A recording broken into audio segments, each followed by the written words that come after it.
रात के 9 बज गए थे। एक युवती अंगीठी के सामने बैठी हुई आग फूंकती थी और उसके गाल आग के कुंदनी रंग में दहक रहे था। उसकी बड़ी बड़ी आंखें दरवाजे की तरफ लगी हुई थीं। कभी चौंक कर आंगन की तरफ ताकती, कभी कमरे की तरफ। फिर आने वालों की इस देरी से त्योरियों पर बल पड़ जाते और आंखों में हल्का सा गुस्सा नजर आता। कमल पानी में झकोले खाने लगता। इसी बीच आने वालों की आहट मिली। कहर बाहर पड़ा खर्राटे ले रहा था। बूढ़े लाला हरनामदास ने आते ही उसे एक ठोकर लगाकर कहा, कमबख्त, अभी शाम हुई है और अभी से लंबी तान दी। नौजवान लाला हरिदास घर में दाखिल हुए, चेहरा बुझा हुआ, चिंतित। देवकी ने आकर उनका हाथ पकड़ लिया और गुस्से व प्यार की मिली ही हुई आवाज में बोली, आज इतनी देर क्यों हुई? दोनों नए खिले हुए फूल थे, एक पर ओस की ताजगी थी, दूसरा धूप से मुरझाया हुआ। हरिदास, हाँ, आज देर हो गई, तुम यहाँ क्यों बैठी रही? देवकी, क्या करती, आग बुझी जाती थी, खाना न ठंडा हो जाता। हरिदास, तुम जरा से काम के लिए इतनी आग के सामने न बैठा करो। बाज आया गरम खाने से। देवकी, अच्छा, कपड़े तो उतारो, आज इतनी देर क्यों की? हरिदास, क्या बताऊं, पिताजी ने ऐसा नाक में दम कर दिया है कि कुछ कहते नहीं बनता।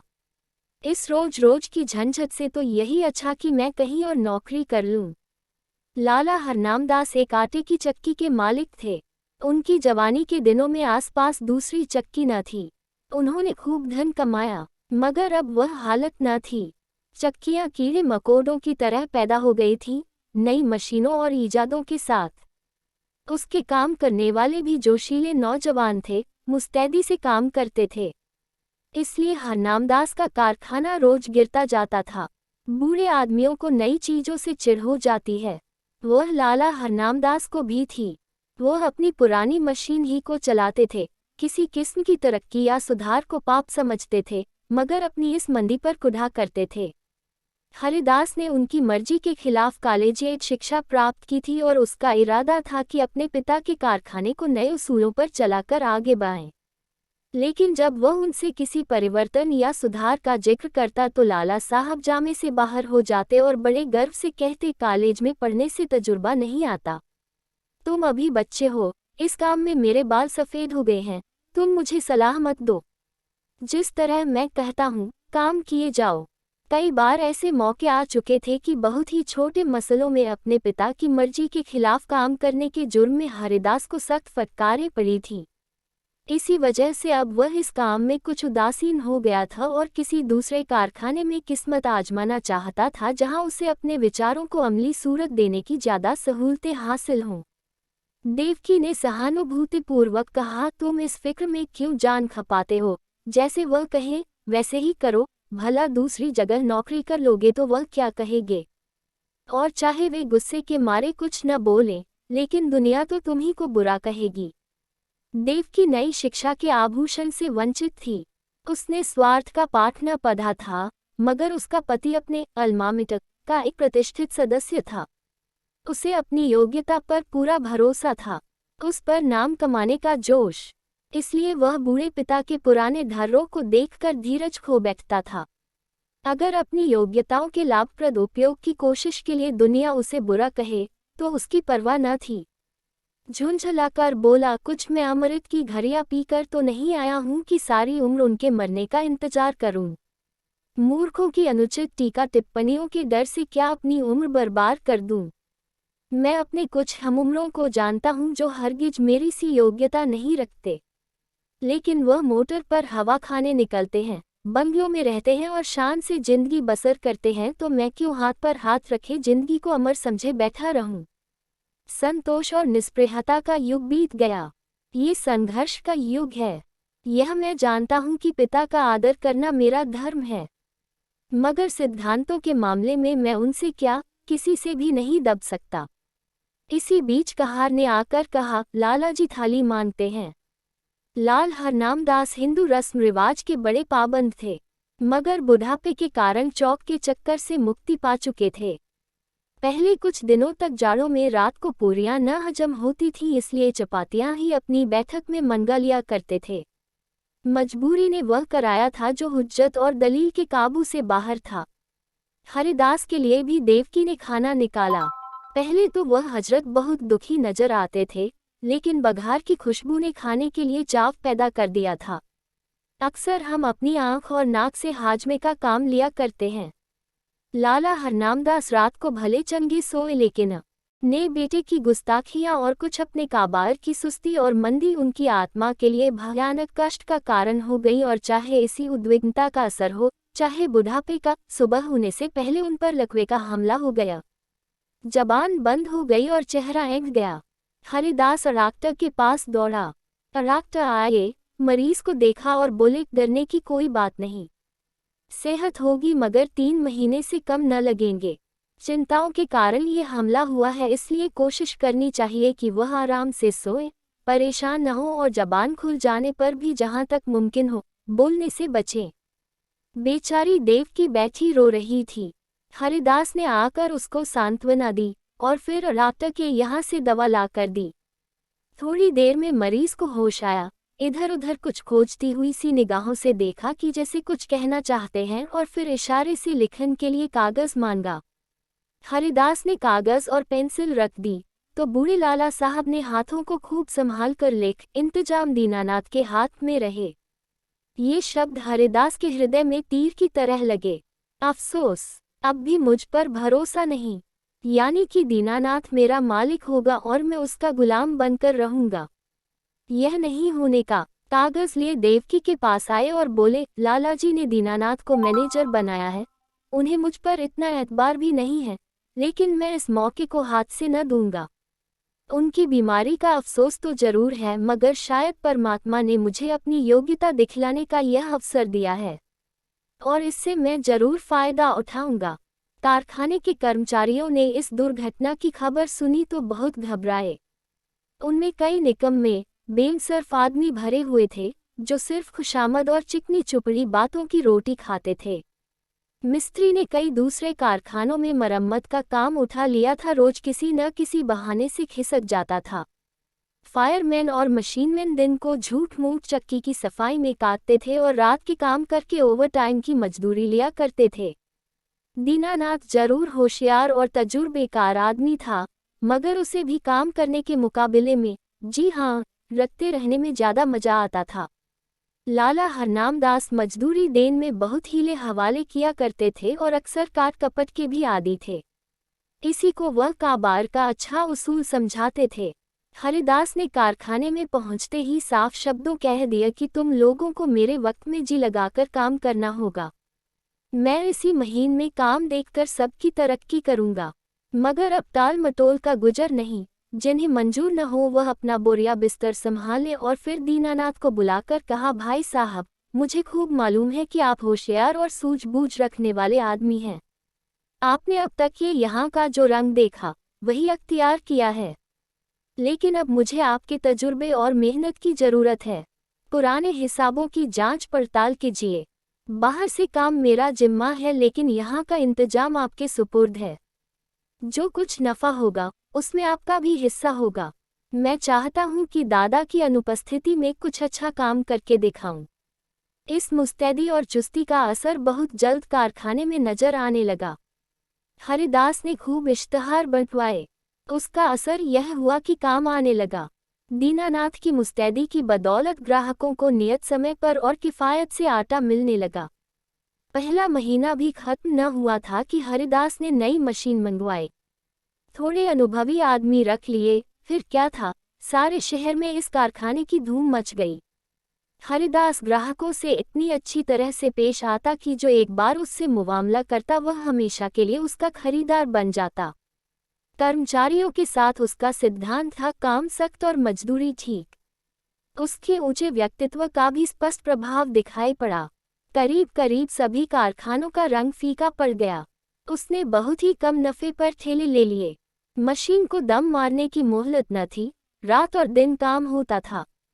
तीसरा महीना खत्म होते होते उस कारखाने की शक्ल ही बदल गई।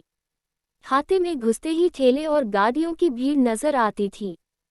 कारखाने में बड़ी चहल पहल थी, हर आदमी अपने अपने काम में लगा हुआ। इसके साथ की प्रबंध कौशल का ये वरदान था कि भद्दी हड़बड़ी और जल्दबाजी का कहीं निशान न था। लाला हरनामदास धीरे धीरे ठीक होने लगे। 1 महीने के बाद वह रुककर कुछ बोलने लगे। डॉक्टर की सख्त ताकीद थी कि उन्हें पूरी शांति की स्थिति में रखा जाए, मगर जब उनकी जबान खुली उन्हें एकदम को भी चैन न था। देवकी से कहा करते, सारा काबार मिट्टी में मिल जाता है। ये लड़का मालूम नहीं क्या कर रहा है, सारा काम अपने हाथ में ले रखा है। मैंने ताकीद कर दी थी कि दीनानाथ को मैनेजर बनाना, लेकिन उसने जरा भी परवाह न की। मेरी सारी उम्र की कमाई बर्बाद हुई जाती है। देव उनको सांत्वना देती कि आप इन बातों की आशंका न करें। काबार बहुत खूबी से चल रहा है और खूब नफा हो रहा है, पर वह भी इस मामले में तूल देते हुए डरती थी कि कहीं लिकवे का फिर हमला न हो जाए। हाँ कहकर टालना चाहती थी। हरिदास जो ही घर में आता, लालाजी उस पर सवालों की बौछार कर देते और जब वह टालकर कोई दूसरा जिक्र छेड़ देता तो बिगड़ जाते और कहते, जालिम, तू जीते जी मेरे गले पर छुरी फेर रहा है, मेरी पूंजी उड़ा रहा है। तुझे क्या मालूम कि मैंने एक एक कौड़ी किस मशक्कत से जमा की है। तूने दिल में ठान ली है कि इस बुढ़ापे में मुझे गली गली ठोकर खिलाए, मुझे कौड़ी कौड़ी का मोहताज बनाए। हरिदास फटकार का कोई जवाब न देता, क्योंकि बात से बात बढ़ती है। उसकी चुप्पी से लाला साहब को यकीन हो जाता कि कारखाना तबाह हो गया। एक रोज देवकी ने हरिदास से कहा, अभी कितने दिन और इन बातों का लालाजी से छिपाओगे। हरिदास ने जवाब दिया, मैं तो चाहता हूं कि नई मशीन का रुपया अदा हो जाए तो उन्हें ले जाकर सब कुछ दिखा दूं। तब तक डॉक्टर साहब की हिदायत के अनुसार 3 महीने पूरे भी हो जाएंगे। देवकी, लेकिन इस छिपाने से क्या फायदा, जब वे 8 पहर इसी की रट लगाए रहते हैं। इससे तो चिंता और बढ़ती ही है, कम नहीं होती। इससे तो यही अच्छा है कि उनसे सब कुछ कह दिया जाए। हरिदास, मेरे कहने का तो उन्हें यकीन आ चुका। हाँ, दीनानाथ कहे तो शायद यकीन हो। देवकी, अच्छा तो कल दीनानाथ को यहाँ भेज दो। लालाजी उसे देखते ही खुद बुला लेंगे। तुम्हें इस रोज रोज की डांट फटकार से तो छुट्टी मिल जाएगी। हरिदास, अब मुझे इन फटकारों का जरा भी दुख नहीं होता। मेरी मेहनत और योग्यता का नतीजा आंखों के सामने मौजूद है। जब मैंने कारखाना आने हाथ में लिया था, आमदनी और खर्च का मीज़ान मुश्किल से बैठता था। आज 5 से का नफ़ा है। तीसरा महीना खत्म होने वाला है और मैं मशीन की आधी कीमत अदा कर चुका। शायद अगले महीने 2 महीने में पूरी कीमत अदा हो जाएगी। उस वक्त से कारखाने का खर्च 3 से ज़्यादा है, लेकिन आमदनी 5 हो गई है। हजरत देखेंगे तो आंखें खुल जाएंगी। कहाँ हाथे में उल्लू बोलते थे। एक मेज पर बैठे आप ऊँधा करते थे, एक पर दीनानाथ कान कुरेदा करता था। मिस्त्री और फायरमैन ताश खेलते था। बस 2-4 घंटे चक्की चल जाती थी। अब दम मारने की फुर्सत नहीं है। सारी जिंदगी में जो कुछ न कर सके वह मैंने 3 महीने में करके दिखा दिया। इसी तजुर्बे और कार्रवाई पर आपको इतना घमंड था। जितना काम वह 1 महीने में करते थे उतना मैं रोज कर डालता हूँ। देवकी ने भर्त्सनापूर्ण नेत्रों से देखकर कहा, अपने मुंह मियां मिट्ठू बनना कोई तुमसे सीख ले। जिस तरह माँ अपने बेटे को हमेशा दुबला ही समझती है, उसी तरह बाप बेटे को हमेशा नादान समझा करता है। यह उनकी ममता है, बुरा मानने की बात नहीं है। हरिदास ने लज्जित होकर सर झुका लिया। दूसरे रोज दीनानाथ उनको देखने के बहाने से लाला हरनामदास की सेवा में उपस्थित हुआ। लालाजी उसे देखते ही तकिए के सहारे उठ बैठे और पागलों की तरह बेचैन होकर पूछा, क्यों, काबार सब तबाह हो गया कि अभी कुछ कसर बाकी है? तुम लोगों ने मुझे मुर्दा समझ लिया है। कभी बात तक न पूछी। कम से कम मुझे ऐसी उम्मीद न थी। बहू ने मेरी तीमारदारी ने की होती तो मर ही गया होती। दीनानाथ, आपका कुशल मंगल रोज बाबू साहब से पूछ लिया करता था। आपने मेरे साथ जो नेकियां की हैं, उन्हें मैं भूल नहीं सकता। मेरा एक एक रोआ आपका एहसानमंद है। मगर इस बीच काम ही कुछ एकस था कि हाजिर होने की मोहलत न मिली। हरनामदास, खैर, कारखाने का क्या हाल है? दिवाला होने में क्या कसर बाकी है? दीनानाथ ने ताज्जुब के साथ कहा, यह आपसे किसने कह दिया कि दिवाला होने वाला है? इस अरसे में कारोबार में जो तरक्की हुई है, वह आप खुद अपनी आंखों से देख लेंगे। हरनामदास व्यंग्यपूर्वक बोले, शायद तुम्हारे बाबू साहब ने तुम्हारी मनचाही तरक्की कर दी। अच्छा, अब स्वामी भक्ति छोड़ो और साफ बतला। मैंने ताकीद कर दी थी कि कारखाने का इंतजाम तुम्हारे हाथ में रहेगा, मगर शायद हरिदास ने सब कुछ अपने हाथ में रखा। दीनानाथ: जी हाँ, मगर मुझे इसका जरा भी दुख नहीं। वही रईस काम के लिए ठीक भी थे। जो कुछ उन्होंने कर दिखाया वह मुझसे हरगिज न हो सकता। हरनाम दास: मुझे ये सुनकर हैरत होती है। बतलाओ, क्या तरक्की हुई? दीनानाथ: तफसील तो बहुत ज़्यादा होगी, मगर थोड़े में ये समझ लीजिए कि पहले हम लोग जितना काम एक महीने में करते थे उतना अब रोज होता है। नई मशीन आई थी, उसकी आधी कीमत अदा हो चुकी है। वो अक्सर रात को भी चलती है। ठाकुर कंपनी का 5,000 मनाटे का ठेका लिया था, वह पूरा होने वाला है। जगतराम बनवारी लाल से कमसरियत का ठेका लिया है। उन्होंने हमको 500 बोरे महावरा का बयाना दिया है। इसी तरह और फुटकर काम कई गुना बढ़ गया है। आमदनी के साथ खर्च भी बढ़े हैं। कई आदमी नए रखे गए हैं। मुलाजिमों को मजदूरी के साथ कमीशन भी मिलता है, मगर खालिस नफ़ा पहले के मुकाबले में चौगुने के करीब है। हरनाम दास ने बड़े ध्यान से यह बात सुनी। वो गौर से दीनानाथ के चेहरे की तरफ देख रहे थे। शायद उसके दिन में बैठकर सच्चाई की तह तक पहुंचना चाहते थे। संदेहपूर्ण स्वर में बोले: दीननाथ, तुम कभी मुझसे झूठ नहीं बोलते थे, लेकिन तो भी मुझे इन बातों पर यकीन नहीं आता, और जब तक अपनी आंखों से देख न लूंगा यकीन न आएगा। दीनानाथ कुछ निराश होकर विदा हुआ। उसे आशा थी कि लाला साहब तरक्की और कारगुजारी की बात सुनते ही फूले न समाएंगे और मेरी मेहनत की दाद देंगे। उस बेचारे को न मालूम था कि कुछ दिलों में संदेह की जड़ इतनी मजबूत होती है कि सबूत और दलील के हमले उस पर कुछ असर नहीं कर सकते। यहाँ तक कि वह अपनी आंख से देखने को भी धोखा या तिलिस्म समझता है। दीनानाथ के चले जाने के बाद लाला हरनाम दास कुछ देर तक गहरे विचार में डूबे रहे और फिर यकायक कहार से बग्घी मंगवाए, लाठी के सहारे बग्घी में आ बैठे और उसे अपने चक्की घर चलने का हुक्म दिया। दोपहर का वक्त था। कारखानों के मजदूर खाना खाने के लिए गोल के गोल भागे चले आते थे, मगर हरिदास के कारखाने में काम जारी था। बग्घी हाथे में दाखिल हुई। दोनों तरफ फूलों की कतारें नजर आईं। माली क्यारियों में पानी दे रहा था। ठेले और गाड़ियों के मारे बग्घी को निकलने की जगह न मिलती थी। जिधर निगाह जाती थी सफाई और हरियाली नजर आती थी।